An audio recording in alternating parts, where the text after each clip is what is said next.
In the depths of the Great Depression, a radio interviewer asked John Dillinger why he robbed banks. "Because that's where the money is," he famously replied.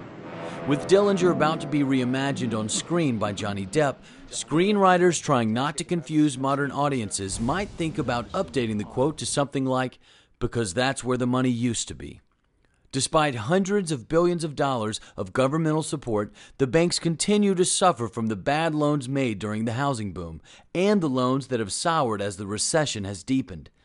The IMF currently guesses that American banks will have to write down another $600 billion in bad loans and assets by the end of next year, on top of the $1 trillion that has already disappeared.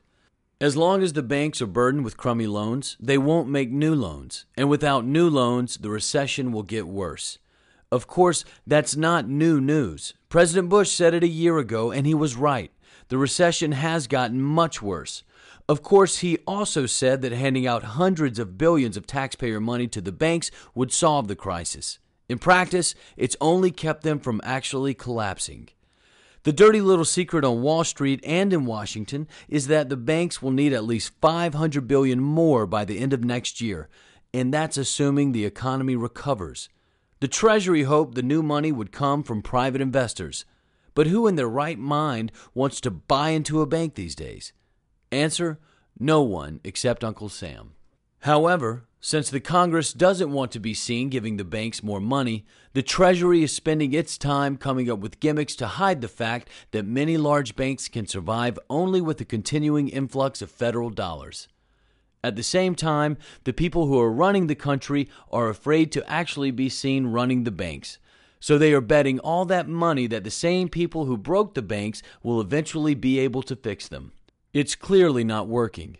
Moreover, the more money the Treasury provides, the more politicians want to meddle.